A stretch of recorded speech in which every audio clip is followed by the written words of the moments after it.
तो हमारा क्वेश्चन क्या चाहिए है, यदि 2x प्लस के वाई बराबर 3 और x माइनस एच वाई बराबर 2, यानी कि आपको कोई दो समीकरण दिया है, एक समीकरण ये और एक समीकरण ये, ठीक है। तो इसमें दो चर वाला रैखिक समीकरण है, एक चर दो चर वाला रैखिक समीकरण हो गया, एक चर दो चर तो दो चर वाला रैखिक समीकरण हो गया।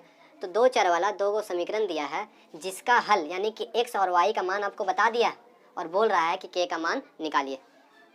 बड़ा आसान है, क्या रख देंगे, x का मान रख देंगे और y का मान रख देंगे। चलिए 2x प्लस के वाई बराबर 3, एक बार आपको पता चला है x माइनस एच वाई बराबर 2, कह रहा है x का मान 1 और y का मान 3, तो x का मान 1 और y का मान आप 3 रख दीजिए। x के जगह पे आप 1 रख दीजिए, y के जगह पे 3 रख दीजिए। 2 गुने 1 प्लस k का मान पता तो नहीं है, इसी का तो निकालने के लिए कह रहा है, बोल रहा है k और h का मान निकालिए, यानी h का मान दूसरे समीकरण से निकलेगा और k का मान पहले समीकरण से निकलेगा। तो 2 गुने 1 प्लस k इंटू वाई का मान कितना है, 3 बराबर 3, 2 एकम 2 प्लस 3 के बराबर 3, यानी कि आप कह सकते हैं 3 के बराबर 3 माइनस 2, यानी कि कह सकते हैं कि 1/3, यानी कि k का मान जो है 1/3 पता चल गया। भाई तो पूछ रहा था k का मान बताइए, एगो h का मान बताइए। h तो आपको दूसरा समीकरण में दिख रहा है, यानी कि यही आपको बताएगा h का मान। x का मान कितना है, तो 1 है। y का मान कितना है, 3। बोलिए सर दोनों का सेम हल था, दो चर वाले रैखिक समीकरण का एक हल निकलता है, एगो x का एगो y का। अगर दो समीकरण दिया रहता है तो एक हल निकलता है, x बराबर 1 और y बराबर 3, ठीक है। तो x बराबर 1 y बराबर 3 यहाँ पर भी रख लिए, x बराबर 1 माइनस एच इंटू वाई का मान क्या हो गया, 3 बराबर 2 माइनस 3h बराबर 2 माइनस 1, यानी कि माइनस 3h बराबर क्या कह सकते हैं 1, तो h बराबर माइनस 1/3। क्लियर है। तो हमको क्वेश्चन यही कह रहा था, यदि 2x प्लस के वाई बराबर 3 और x माइनस एच वाई बराबर 2 अगर ऐसा है तो इसका हल भी बता दिया आपको कि x बराबर 1 और y बराबर 3 हो, तो h और k का मान बताइए। चूंकि h हमको दूसरा समीकरण में दे रहा था तो h का मान दूसरा समीकरण बताया, x और y का मान रखने पर k का मान निकालना था, तो k का मान कौन बताया, पहला समीकरण, क्योंकि k इसमें दिख रहा था, x और y का मान निकला तो k का मान भी पता चल गया और x का मान भी पता चल गया -1/। अब देखो अगला सवाल क्या है, अगला सवाल, एक घातीय समीकरण आपको दिया हुआ है। एक घातीय का मतलब एक रैखिक समीकरण होता है। एक घातीय समीकरण 2x प्लस वाई माइनस 8 बराबर 0, ये आपको समीकरण दिया हुआ है। क्या वो समीकरण दिया हुआ है, एक समीकरण दिया हुआ है, यानी कि इसमें आप अनगिनत मान निकाल सकते हैं। x का कुछ वैल्यू रखिएगा y का निकलेगा, y का कुछ वैल्यू निकलेगा x का वैल्यू निकलेगा, है ना। रखिएगा तो x का वैल्यू निकलेगा, y का रखिएगा तो x का रखिएगा तो y का निकलेगा। यानी कि दो चर वाला एक रैखिक समीकरण है और एगो है, तो इसका आप अनगिनत मान बता सकते हैं। जो मन चाहिए x के जगह पर रखिए y का मान देगा, जो मन चाहिए y के जगह पर रखिए x का मान देगा। पर कह रहा है कि एक घातीय समीकरण 2x प्लस वाई माइनस 8 बराबर 0 को संतुष्ट करने वाला मान, ऐसा नहीं कि 0 रखें तो y 0 रखने पर y का जो मान आता है वो लिखना है, नहीं, ठीक है। जो आप 0 का मान रखिएगा तो y का मान क्या निकल के आएगा, तो इस समीकरण को संतुष्ट करने वाले मानों को लिखिए, मान के युग्मों को लिखिए। युग्म का मतलब x रखिएगा तो y आवेगा, y रखिएगा तो ऐसे आवेगा, युग्म आ रहा आपका। तो भुज या कोटि, भुज कहते हैं आपके x के मान को भुज और कोटि के y के मान को कोटि कहा जाता है, ठीक है। x के मान को भुज और y के मान को क्या कहा जाता है, कोटि कहा जाता है, ठीक है। चलिए हम लोग यहाँ पे आपका समीकरण लिख लेते हैं, 2x प्लस वाई माइनस 8 बराबर 0। कह रहा है कि x का मान 0 रखने पर y का मान क्या होगा, सारणी को भरना है, तो x का मान क्या रख दीजिए 0 प्लस वाई माइनस 8 बराबर 0, क्या कहिएगा 2 प्लस वाई माइनस 8 बराबर y बराबर क्या हो गया 8 हो गया। यानी कि पता चला कि x का मान अगर 0 रखा जाए तो इस समीकरण को y का मान 8 संतुष्ट कर देगा, ठीक है। तो यहाँ पे क्या हो जाएगा आपका 8, सारणी भर रहा है धीरे धीरे। फिर यही समीकरण में अब बोल रहा है कि ये डैश, x का मान आपको नहीं पता है और y का मान बता दिया, जैसे ही आप y का मान 10 रखिएगा सारे कुछ x का मान भी निकलेगा। फिर हम क्या करते हैं, समीकरण को लिखते हैं और y के मान को रखते हैं, चूँकि अभी हमको क्या पता है, y का मान पता है 10 माइनस 8 बराबर 0, तो आप कह सकते हैं 2x बराबर -2, है ना। तो x बराबर क्या कहिएगा -1। पता चला कि अगर y का मान 10 होता है तो इस समीकरण में y का मान x का मान क्या हो जाएगा -1 हो जाएगा, ठीक है। अगला क्या आपका 2x प्लस वाई माइनस 8 बराबर 0। अगर x का मान 2 है, x का मान 2 है, 2 प्लस वाई माइनस 8 बराबर 0, 2 दूनी 4 प्लस वाई माइनस 8 बराबर 0, यानी कि y का मान क्या हो जाएगा 4 हो जाएगा।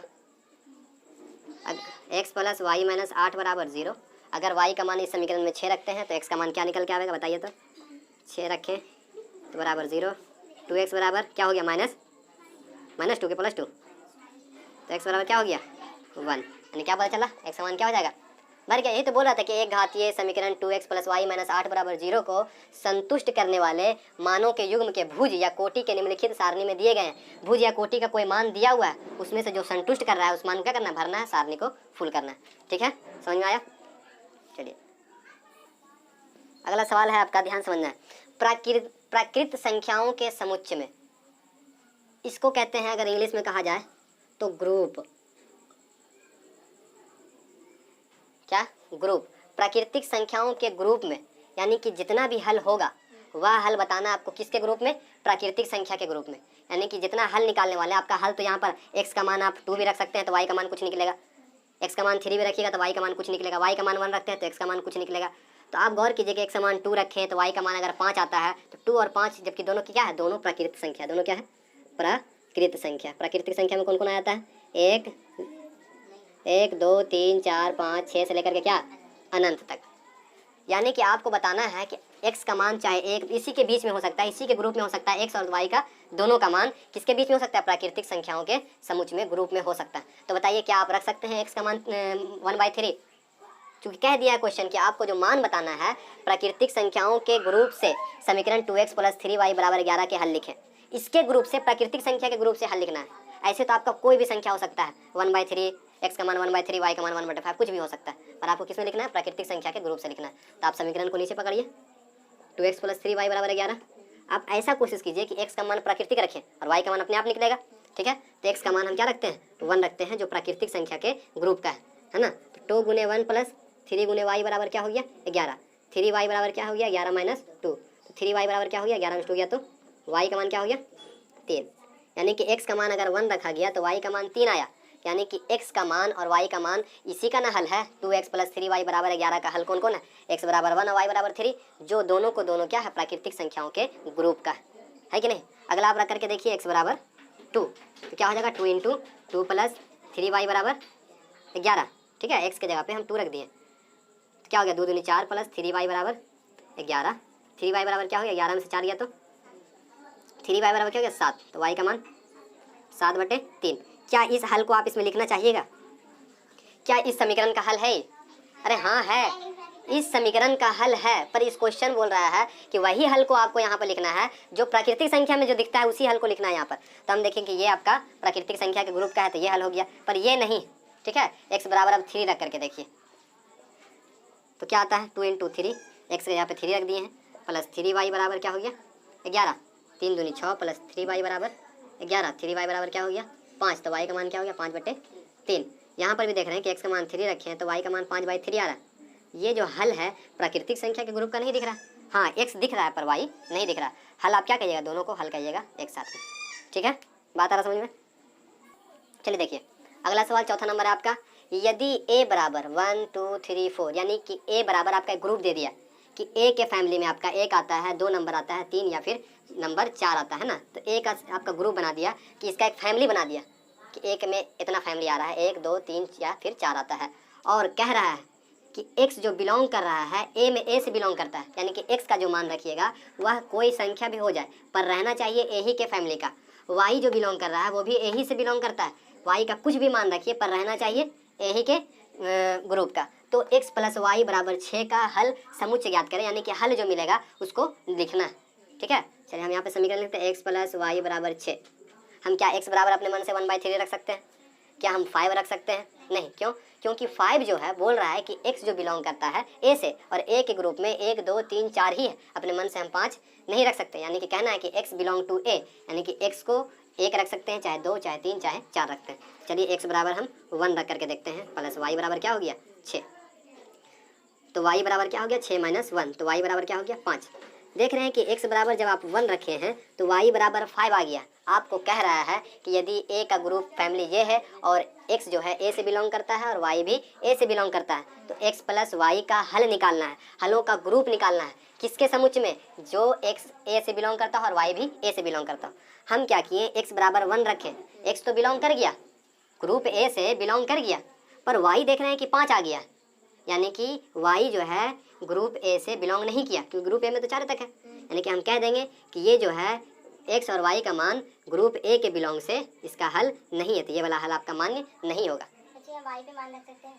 y पर मान, हाँ रखिए ना, अभी बता रहे हैं और बता रहे हैं। अब क्या रखिए, x बराबर 2, x का मान क्या रखते हैं 2 रखिए, x का मान 2 रखे तो y बराबर क्या हो गया 6, तो y का मान क्या निकलेगा 6 - 2, तो y बराबर 4। यानी कि आप कह सकते हैं कि जब हम x बराबर 2 रखे हैं तो y बराबर 4 आया है। ये तो x और y दोनों तो a से बिलोंग कर रहा है, 2 4 2 4, x और y दोनों क्या है इसी से बिलोंग करता है, यानी कि यही आपका ग्रुप बन रहा है। हल का ये का हो गया। और x बराबर 3 रखते हैं तो 3 + y बराबर क्या हो गया 6, तो y बराबर कह सकते हैं 3। यानी कि आप कहिएगा कि x बराबर 3 रखे हैं तो y बराबर भी 3 निकला है ना। तब आप कहिएगा अच्छा ये तो दोनों तो बिलोंग करता है, x भी बिलोंग कर रहा है a से, y भी बिलोंग कर रहा है a से, है ना। ठीक, अगला y बराबर क्या रखिएगा 4 + y बराबर, x बराबर ना 4 रखिएगा तो y बराबर 6 - 4, तो y बराबर क्या हो गया 2। x बराबर आप 4 रखे हैं तो y बराबर 2 निकल के आया है। ये भी हल आपका क्या होगा इस क्वेश्चन के हिसाब से सही है, क्योंकि कह रहा है कि x और y का बिलोंग किससे होना चाहिए, ग्रुप ए से होना चाहिए। हाँ बिलोंग है, ये भी आपका हल गलत नहीं है, पर इस क्वेश्चन के हिसाब से बोल रहा है कि बिलोंग होना चाहिए x और y का, इससे तो कोई रिलेशन नहीं बन रहा है, इसलिए क्या बोल दिए खत्म। चलिए आप क्या करते हैं, y का मान बारी बारी से रखते हैं। y का मान रखिए, x + y बराबर 6 था, y का मान 1 रखते हैं तो क्या हो जाएगा x + 1 बराबर 6, तो x बराबर 5।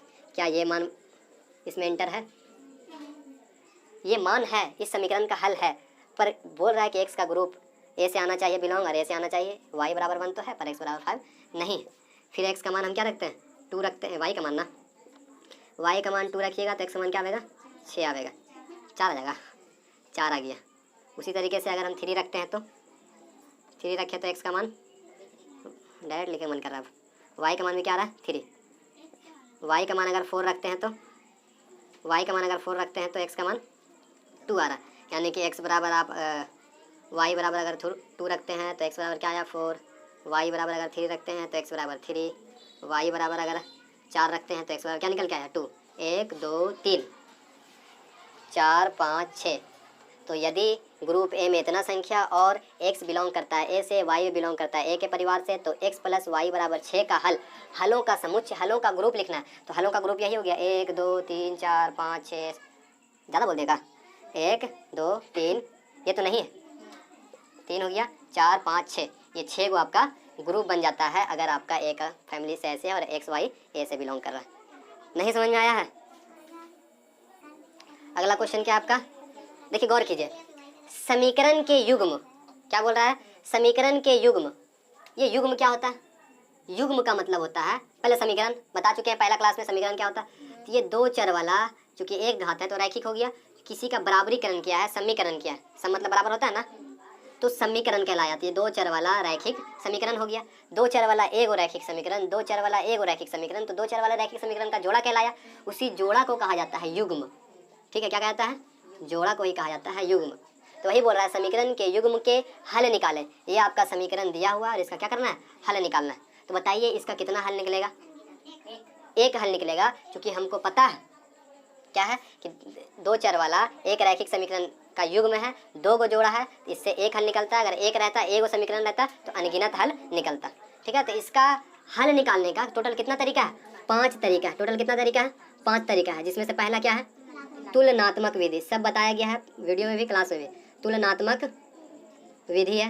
दूसरा क्या है प्रतिस्थापन विधि, काफ़ी आसान है, ध्यान से देख लेगा सब समझ आएगा। प्रतिस्थापन विधि, फिर आपका लुप्तीकरण विधि, चौथा है वज्र गुणन विधि, और 5वां है अनुपात निर्णय विधि, अनुपात निर्णय विधि। ठीक है, चलो इधर ध्यान दो, हम एक एक करके सब बता रहे हैं। ठीक है, तुलनात्मक विधि, प्रतिस्थापन विधि, लुप्तीकरण विधि, वज्रगुणन विधि, अनुपात निर्णय विधि। इससे बोल रहा है कि इसका हल निकालिए। हल निकालने का मतलब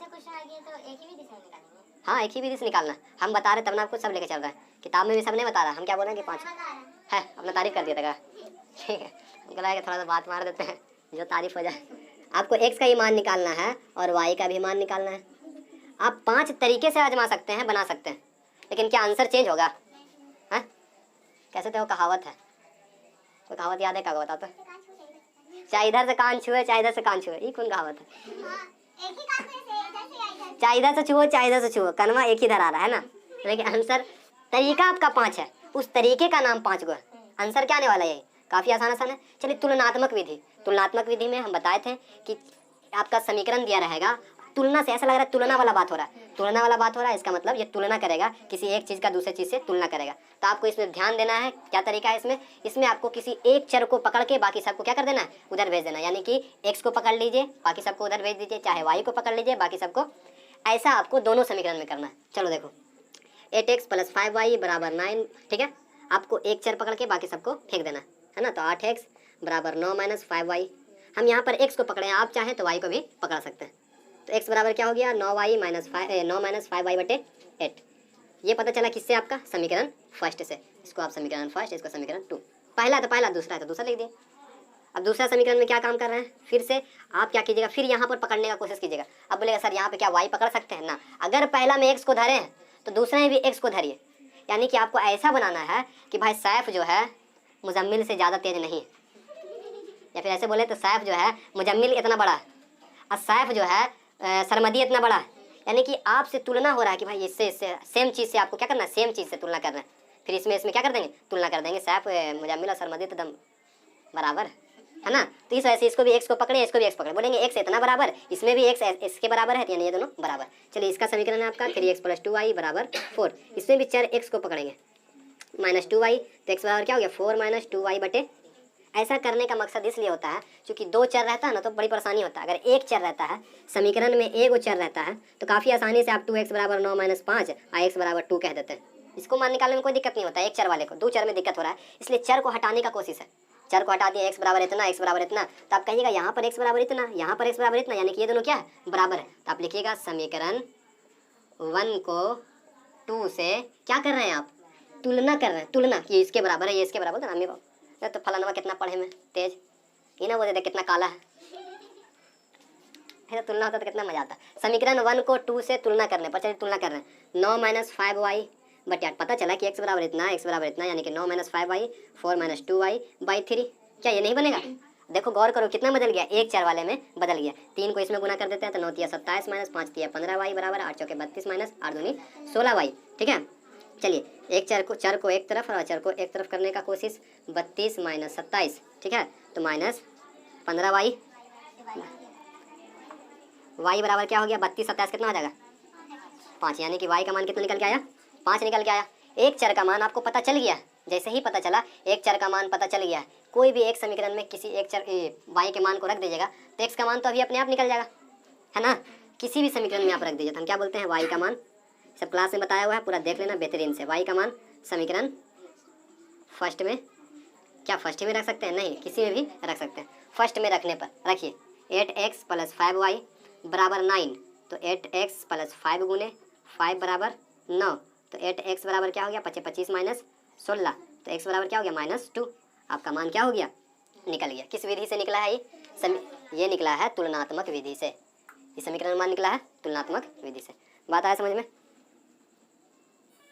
इसी समीकरण को अब किससे हल करने के लिए बोल रहा है, प्रतिस्थापन विधि। प्रतिस्थापन विधि से ऐसा लग रहा है, प्रतिस्थापन यानी किसी को उठा करके किसी को रखना, प्रतिस्थापन कर देना, स्थान को बदल देना। प्रतिस्थापन यानी इसके स्थान को उधर, उसके स्थान पे इसको, तो प्रतिस्थापन विधि से भी इसको क्या करते हैं, बनाते हैं। चलिए 8x + y = 9 है समीकरण फर्स्ट, ये क्या आपका 3x + 2y = 4 है, ठीक है। ये आपका समीकरण फर्स्ट हो गया, ये आपका समीकरण सेकंड हो गया। बोल रहा है प्रतिस्थापन विधि, यानी कि किसी को पकड़ के किसी के जगह पे रख देना, किसी के मान को किसी दूसरे में रख देना। तो हम कोशिश करते हैं चाहे किस पहले समीकरण से फुल x का मान निकाल लें, चाहे y का मान निकाल लें। क्या चीज बंद का है वो समय ना चल रहा। चलिए देखिए 8x + y बराबर क्या हो गया, 8x + 5y = 9। तो आपको क्या करना है, किसी एक चर को पकड़ के, जैसे आप तुलनात्मक विधि में किए थे, तो तुलनात्मक विधि में आप क्या किए थे, x बराबर निकाले थे, इसमें भी x बराबर निकाले थे, चाहे इसमें भी y के बराबर निकाले थे, इसमें भी y के बराबर निकाले थे, और दोनों के मान को तुलना किए थे, बराबरीकरण किए थे।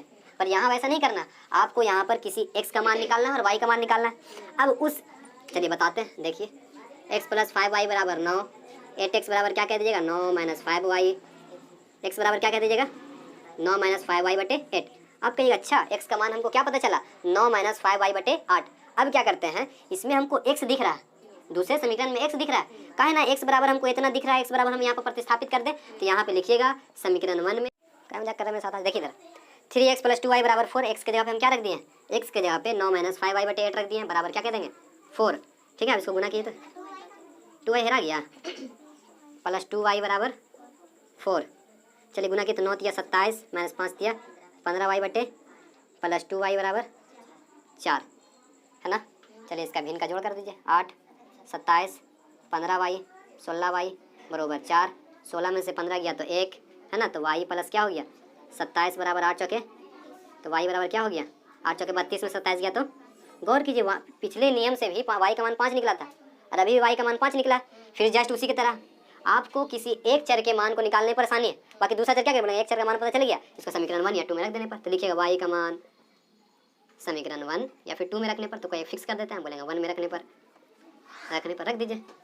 एटेक्स लग रहा पबजी खेल रहा है। एटेक्स दे भाई, एटेक्स दे बराबर 9 हो गया। y का मान क्या रखिएगा 5 गुने 5 बराबर 9, तो 8x बराबर क्या हो गया 9 माइनस 25, तो x बराबर क्या हो गया -2। वहाँ भी x बराबर -2 निकला था, इसी विधि से भी और इस विधि से भी निकल के आया। जिस तरह से आप क्या किए हैं, किसी एक चर आप x के मान को पूरी निकाल करके उस मान को दूसरे समीकरण में प्रतिस्थापित कर दिए हैं, उसके x के जगह पे x के मान को धर दिए। उस तरह से आप y के मान को ही परफेक्ट निकाल करके दूसरे समीकरण में y को प्रतिस्थापित कर सकते थे, है ना। समझ में आ रहा है कि ऊपर ऊपर हो रहा है, ठीक है। तो प्रतिस्थापन विधि भी क्या हो गया, समझ में आ गया, ठीक है।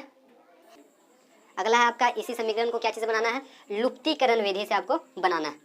अब ऐसा लग रहा है इस विधि में, ऐसा लग रहा है कोई एक चीज़ लुप्त हो रहा हो, क्या हो रहा है, खत्म हो रहा हो, बर्बाद हो रहा हो, लुप्त खत्म, है ना। तो ऐसा लग रहा है, तो आप क्या कीजिएगा इस समीकरण में 8x प्लस 5y बराबर 9, 3x प्लस 2y बराबर 4, ये लुप्तीकरण है।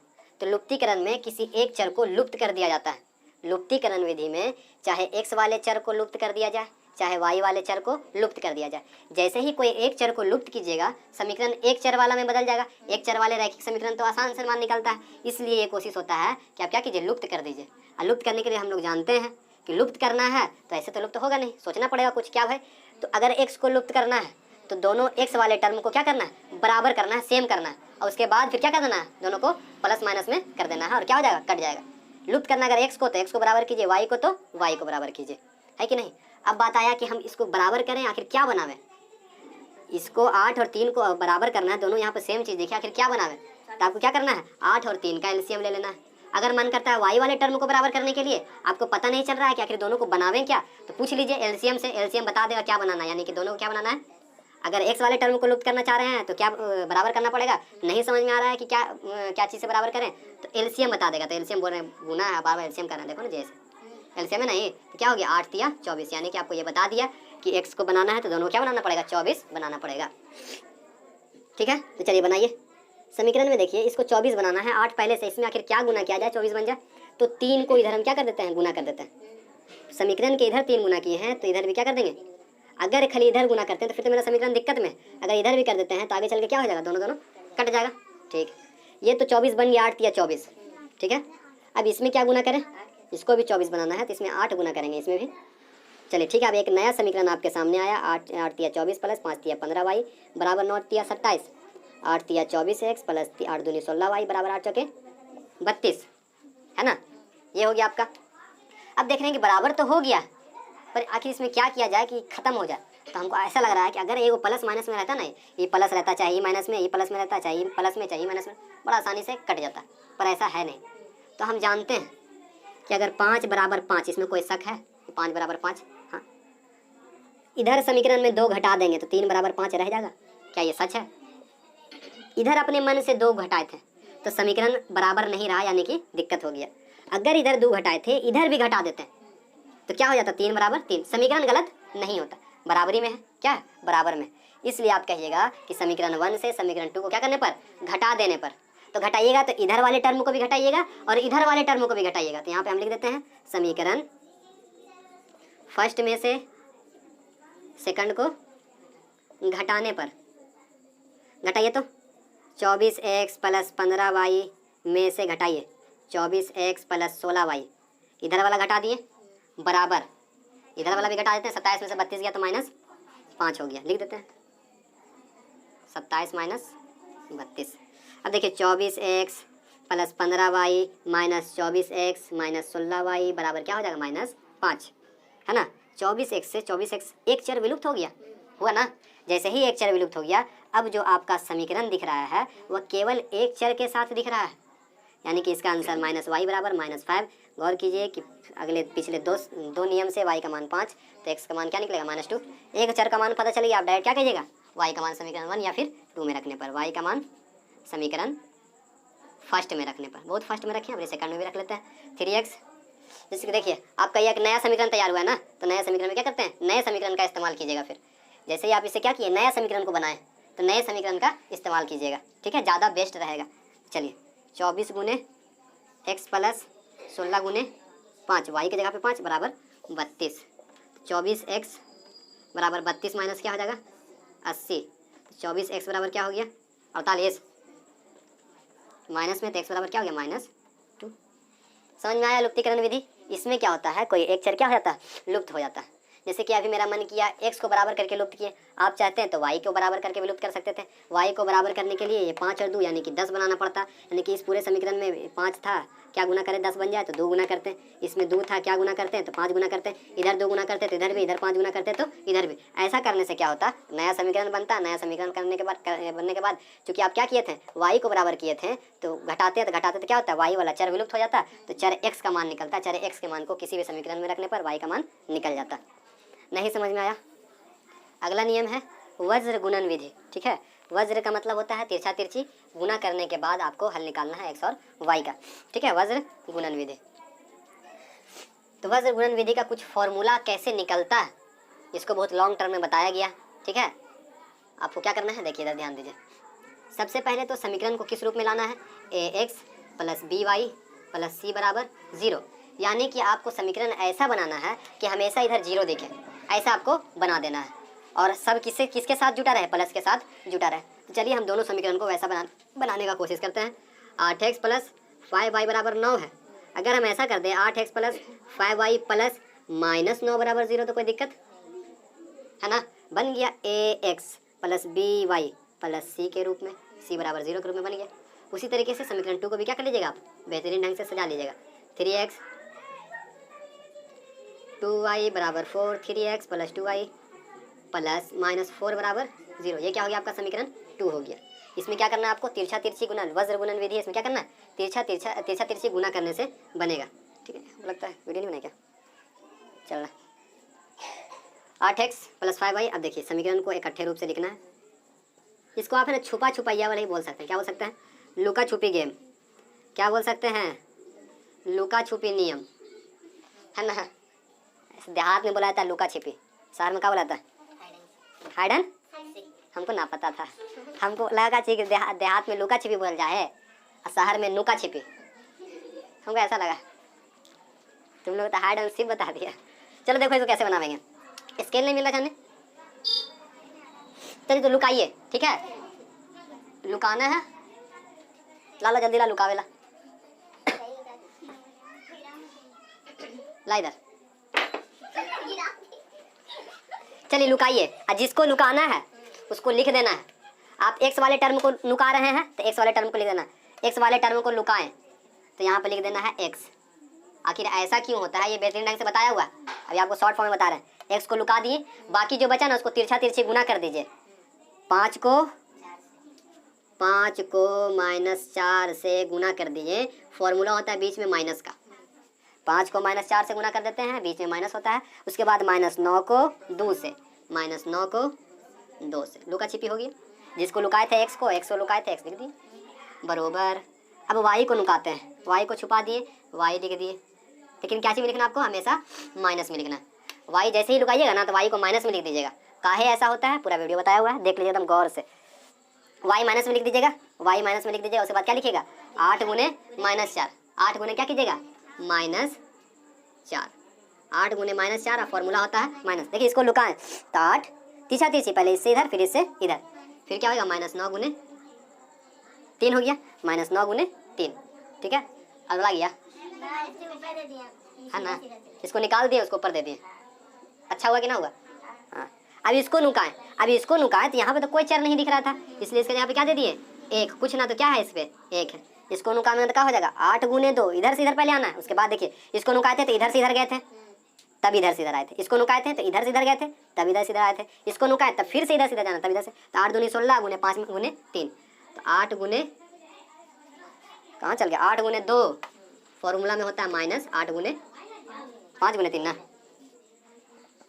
5 गुने 3, ठीक है। हल कर दीजिए, एक्स बटे क्या हो जाएगा माइनस 20 प्लस 9 दूनी माइनस वाई बटे क्या हो जाएगा 8 चौके 32 प्लस 9 तिया बराबर 1 बटे क्या हो जाएगा 8 दूनी 16 में से 15 गया तो 1। आप कह सकते हैं ऐसा कि एक्स बटे माइनस 2, आप कह सकते हैं कि वाई बटे क्या हो जाएगा माइनस 5, ऐसा भी कह सकते हैं 1 बटे 1, इसको उड़ा सकते हैं शौक से। अब देखिए कि एक्स बटे माइनस 2 भी 1 बटे 1 के बराबर है, वाई बटे 5 ये भी 1 बटे 1 के बराबर है। तो आप स्पेशल ऐसे ना बोल सकते हैं कि एक्स माइनस 2 1 के बराबर है या 1 बटे 1 के बराबर है, बोल सकते हैं वाई बटे 5 1 बटे 1 के बराबर। एक्स को रोकिए, वाई को रोकिए, एक ही बार निकल के आया, कितना अच्छा लगा इसमें। यही क्या, यही आसान है, यही आपका क्या है वज्र गुणन विधि, तिरछा तिरछी गुना करने का या फिर नुका छिपे। जकरा नुकाइए, नुकावे के बाद इधर से इधर जाना है, माइनस इधर से इधर गुना कर देना। वाई को छुपाए वाई लिखें, वाई लेकिन माइनस में होगा, क्यों होगा बताया गया सिद्धिकरण में। 8 माइनस 9 और 9 माइनस क्या कीजिएगा, ऐसे बना दीजिएगा, ठीक है। वज्र गुणन विधि किसको किसको समझ में आ गया, जल्दी बोलो। अगला क्या है, अनुपात निर्णय विधि। ऐसा लग रहा है इसमें जरूर कहीं पर अनुपात के द्वारा निर्णय लिया जा रहा है ना, अनुपात कहीं पे अनुपात वाला सिस्टम जरूर आने वाला है, ठीक है। तो आप इसको क्या कीजिए, अनुपात निर्णय विधि द्वारा बनाने का कोशिश कीजिए।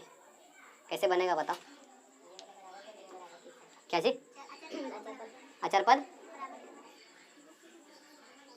तो हम बताए थे कि अनुपात निर्णय विधि जो होता है ये लुप्तीकरण विधि का ही एक रूप है ना। तो लुप्तीकरण विधि में हम लोग क्या करते हैं, खास लुप्तीकरण में किसी चर को बराबर करके लुप्त करते हैं। पर अनुपात निर्णय विधि ये भी लुप्तीकरण विधि का ही एक रूप है, इसमें क्या करते हैं, अचर पद को बराबर करके लुप्त करते हैं। तो बताइए अचर पद कौन है, ये है या फिर ये अचर पद है, नॉन वेरिएबल है। 3x + 2y प्लस बराबर 4 में 4 अचर है, बाकी दोनों तो अचर चर चर चर चर है ना।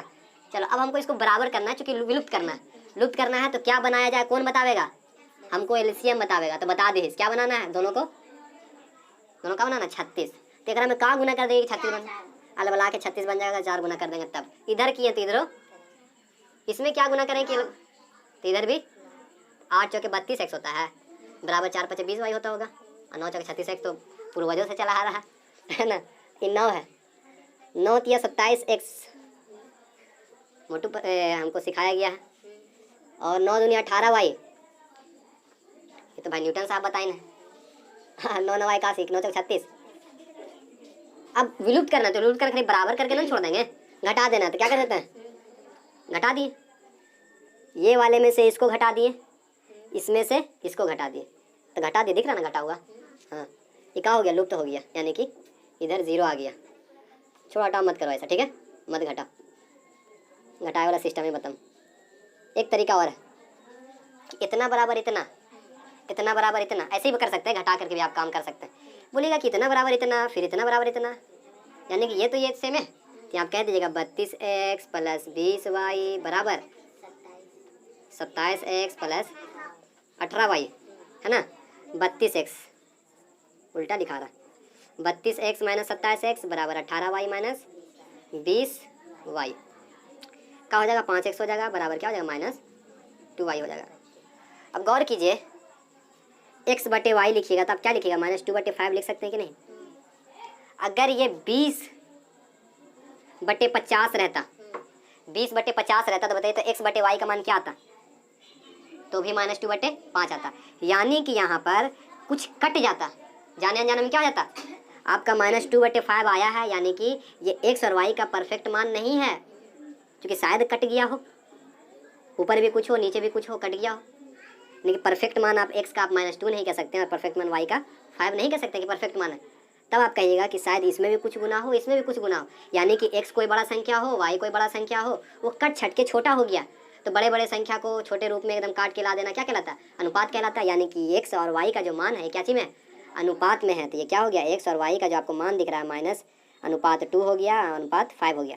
आप क्या कहते हैं कि अनुपात के जगह पर क्या रखने पर, अनुपात के जगह पर क्योंकि हमेशा x रखते थे, यहाँ पर x वाला यूज हो चुका है, p रख देंगे, q रख देंगे, n रख देंगे, k रख देंगे, तो अनुपात के जगह पर अनुपात एक ही बात में हो गया, अनुपात के जगह पर, ठीक है, अनुपात के जगह पर क्या रखने पर, के रखने पर रख दीजिए, रखिए, क्या हो जाएगा, तो x बराबर पता चलेगा कि -2k होगा, है ना, और y के पास पता चलेगा कि क्या होगा, 5k होगा। अब देखिए कि x का मान भी आपका -2k, y का मान आपको पता चल गया 5k। किसी भी समीकरण में दोनों का मान रख दीजिए, रखिए तो समीकरण लाइए पकड़ के, ठीक है, इसमें रख दे 8x + 5y। अब बड़ा मत जाना, इसलिए मना करते हैं इसमें रखने पर, क्योंकि अब क्या करोगे तुम, जब ये समीकरण लोगे ना तो 8x + 5y तुम ठीक लोगे, आई 9 × 36 ले लोगे, कभी इसको गुना करोगे तो कभी इसको गुना नहीं करोगे, 9 ले लोगे। अक्सर लड़कन ऐसे नहीं गुना करता, अक्सर ऐसे लिखा हुआ रहता है 1 और ऐसे लिखा रहता है 2, और यहाँ पे करता है 4 और यहाँ पे करेगा 9, तो उसको ये दिखता है यहाँ तक, पर इस पर उसको ध्यान नहीं जाता। इस वजह से मना करते हैं कि ये वाला समीकरण नहीं लिया करो, ले लेगा तो गलत थोड़ी ना होगा। फैक्ट बता रहे हैं कि इस पर लड़कन को ध्यान नहीं जाता है, इस वजह से 8 चौके 32 x + 5 चौके 20y तो लिखेगा, प्लस 9 चौके 36 पर उसको ध्यान नहीं जाएगा। इस वजह से बोलते हैं कि इसको नहीं लिया। अगर दिमाग है तो क्या करना है, यहाँ पे 4 यहाँ पे 9, तो ये वाला समीकरण लेना है, ये वाला। अब इसमें भी क्या करेगा, 8x + 5y = 36 ले लेगा तो गलत हो जाएगा। ध्यान से 8x + 5y बराबर क्या लेना आपको, 9 ना, उतना दिमाग काम कर रहा था, क्या ले लीजिएगा आप, ये वाला समीकरण को ले लीजिएगा। नए समीकरण पर ज़्यादा विश्वास रखना चाहिए। तो 8 गुने क्या हो गया, -2k + 5 गुने y का मान क्या है, 5k = 9। 8 दूनी 16 के मेरे हिसाब से, 16,000 माइनस में किसका लायक आता है भाई, है ना, 25 के बराबर 9, 16 9 25 होता है मेरे हिसाब से, बराबर 9, 9 में से 9 गया तो 1 आता है। के का मान आपको पता चला कि 1 होता है ना, के का मान आपको पता चल गया, हाँ पता चला, तो आप x बराबर जानते हैं कि -2k होता है, तो आप कह दीजिएगा 2 गुने 1 होता है, यानी कि x बराबर क्या है, -2। y बराबर आपको पता है कि 5k है, k का मान 1 निकला है, आप कहिएगा कि y का मान क्या है। कोई भी विधि से बनाए ना, x का मान -2 और y का मान क्या आया, 5 ही आया है ना। तो आज के लिए कितना, इतना, ठीक है, चलिए।